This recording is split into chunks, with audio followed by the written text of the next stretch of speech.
night, fans.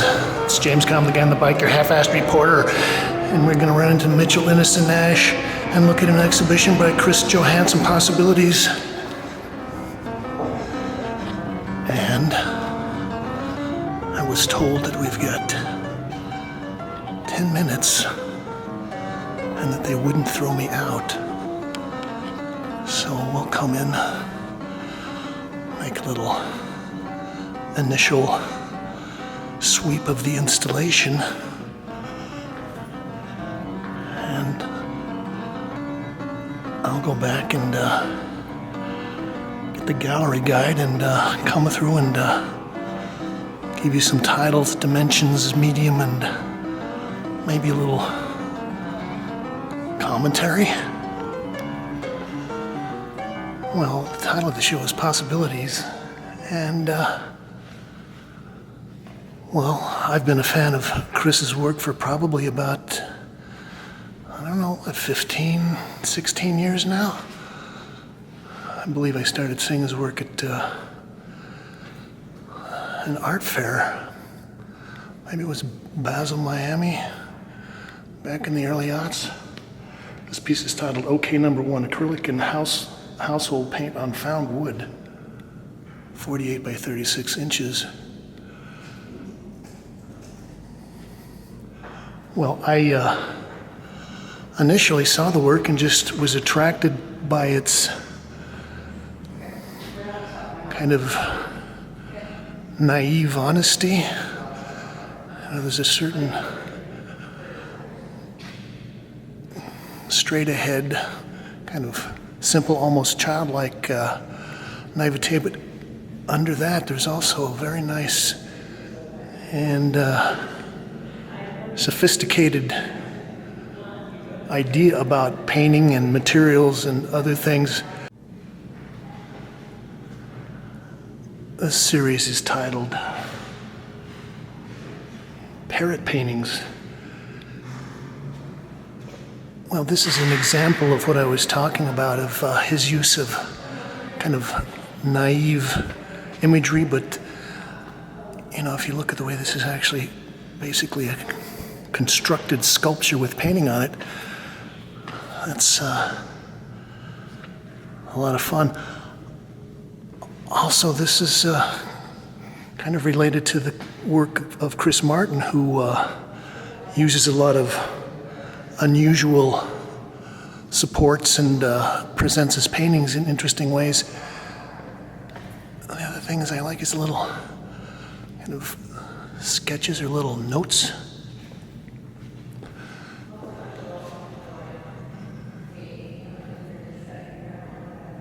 It's titled Arthur and Darren in Harmony.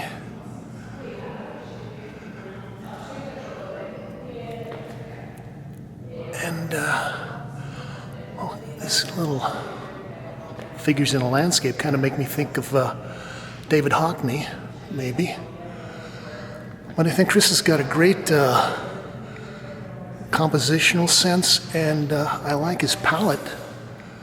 And I think that a lot of this, maybe the reason that it's so appealing, is that he is using probably household paints, maybe things you find in a secondhand store, out in somebody's garage,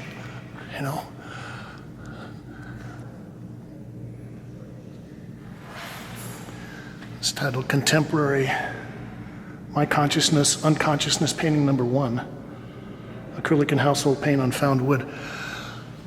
Well, I covered one of Chris's shows back at the Deitch Projects. This has got to be maybe 8 or 9 years ago. And Chris had actually put out a request to his friends to bring in scraps of wood.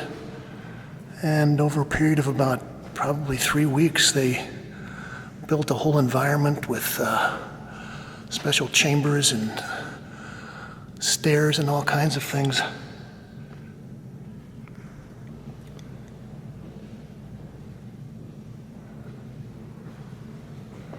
This is titled Awkward to Go into the Past Sometimes, Being in the Present. Somebody's worked on this one for 17 years, so this is 1999 to 2016.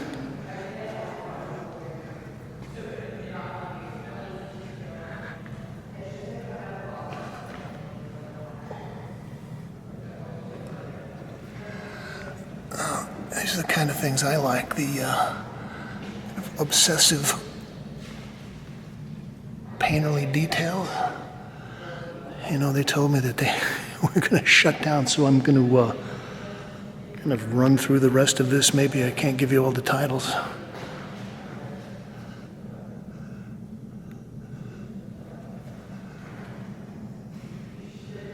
think this one is Dominoes and Impermanence with Love, 2015.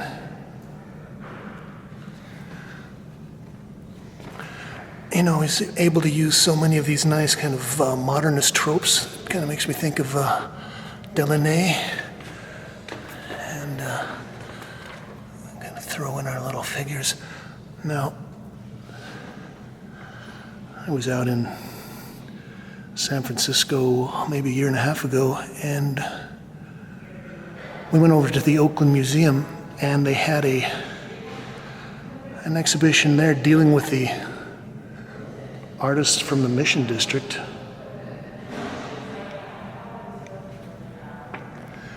And I guess Chris would be considered part of what they call the Mission School. He and other people like Barry McGee and Dorothy Kilgallen.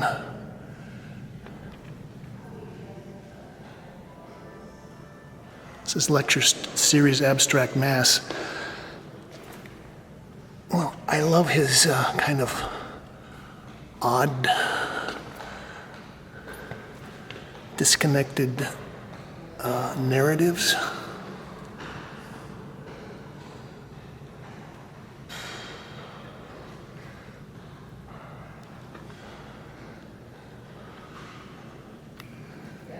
More of the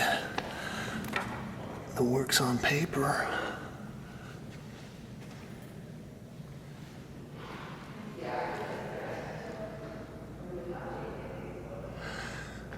This is Something I Understand, 45 by 54 inches.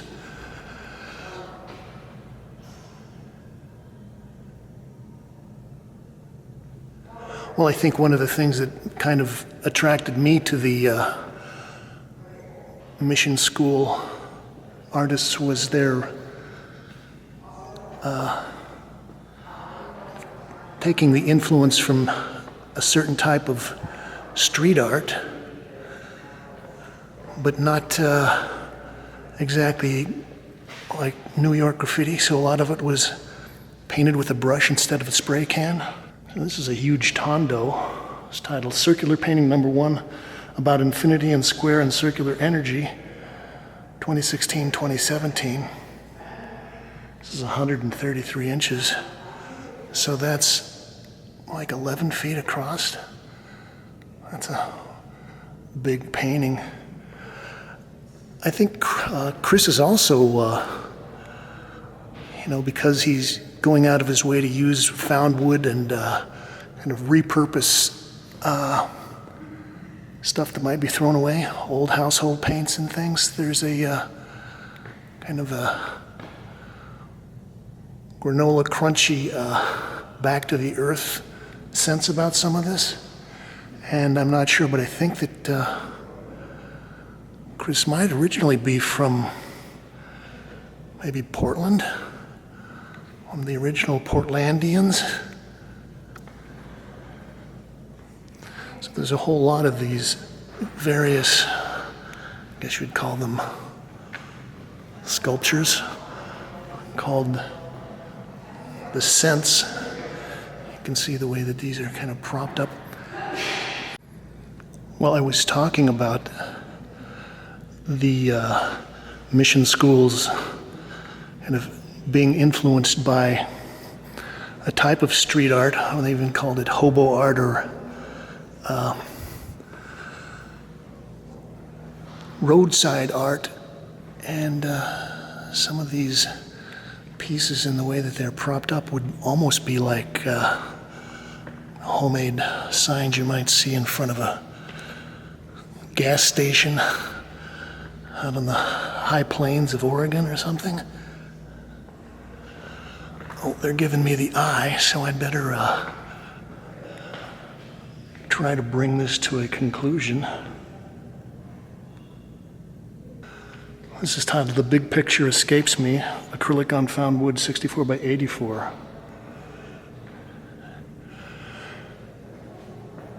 Yeah, so this is nice. He's got the nice coloristically designed kind of organic abstraction. He's got the strange, almost makes me think maybe of Howard Finster details. He's got, people don't like this term. I've heard some people say they hate this chunky paint, but yeah, I like the way that he's able to contrast these various approaches, and then he's got this kind of strange, subdued kind of thrift shop palette. Well, because I gotta shut this down in about 30 seconds, we're just gonna kind of stroll through this installation of scents, but I'll show you how this is all kind of joined together, propped up, and well, I like the way he's painted the edges and also using kind of various different colors for the propping and strutting. Most of these are probably about 4.5 by 5 feet, something like that. And even the backs deserve some attention.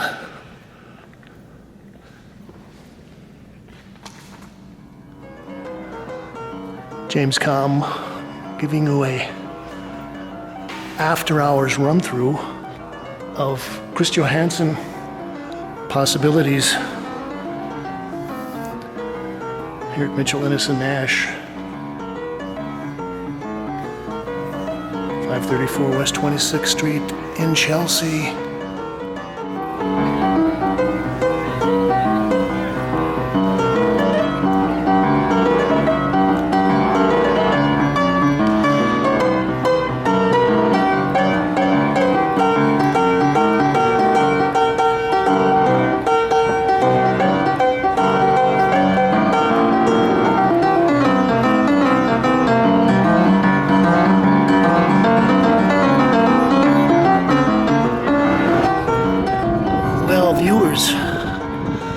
We're back in Williamsburg.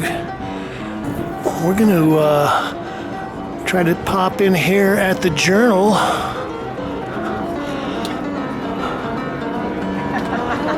for part 2 of the Chris Johanson show.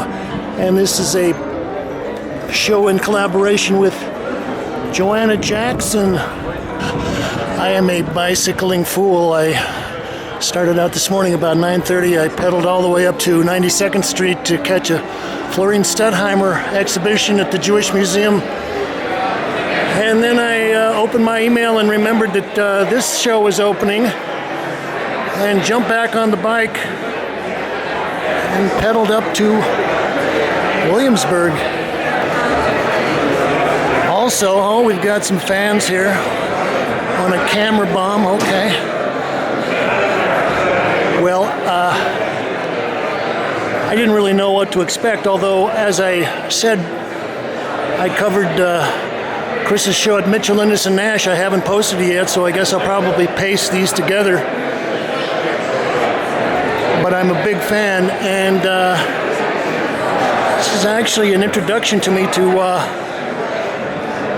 Johanna Jackson's work, so we'll get the gallery list and run around and give you some titles, dimensions, media, and so forth.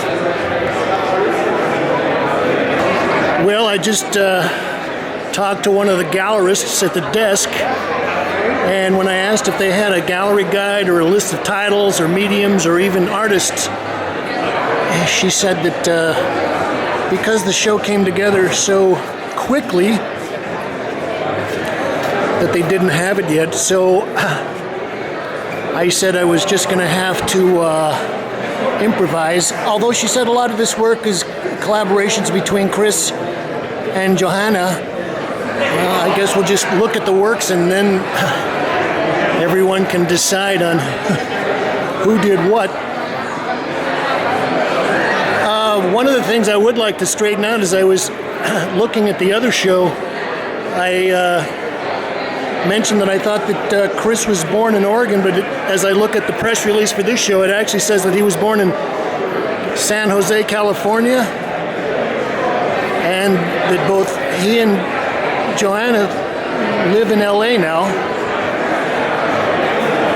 which I guess if you're out in California, LA, the LA art scene is the place to be at. Okay, we don't know who this is by. Maybe Johanna. Actually, I like the mosaic mirrors. And not only that, it'll let you know what's going on behind you.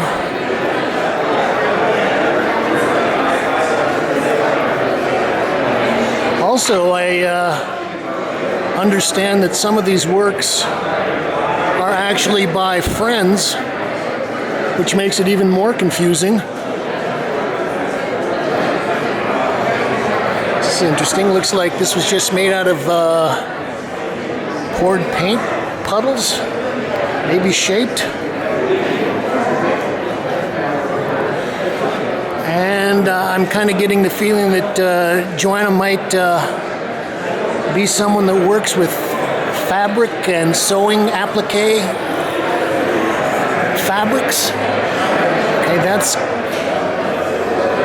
gotta be a Chris piece. Oh, I thought this was somebody's dog. Okay, I would say organic hand-dyed wool yarn, hand-spun, various dimensions. This kind of looks like some of Chris's paintings of the cosmos, but it's all sewed together in a, I guess what you would call is a massive tapestry.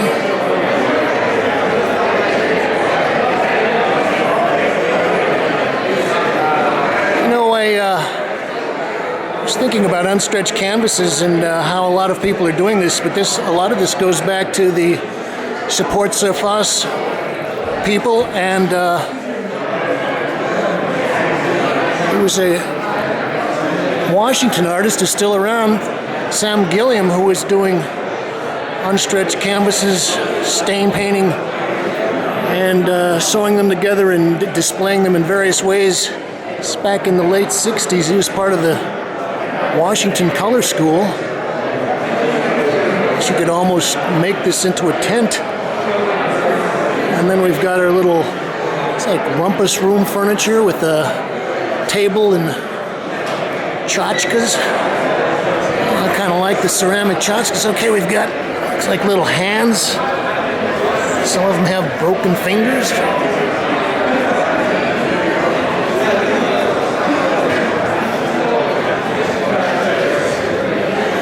And although these look like kind of castaway hunks of wood that these kind of furniture pieces are made, there's also a lot of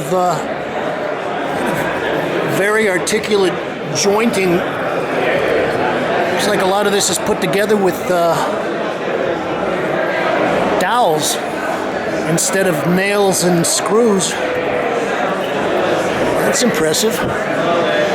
And kind of tie-dyeing.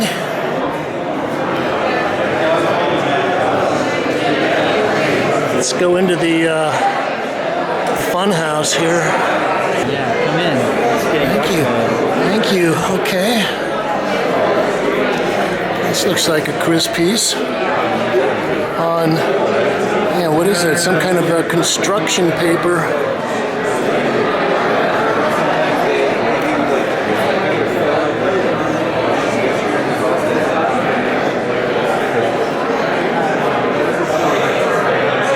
Okay, so here we've got a pile of ceramic hands.